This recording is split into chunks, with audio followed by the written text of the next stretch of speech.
To remove the front panel assembly, remove the front door. Remove the server cover. Remove the front bezel.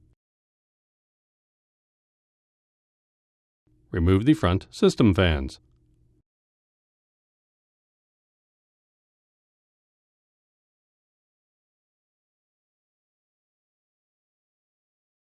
Disconnect the front panel cables from the system board.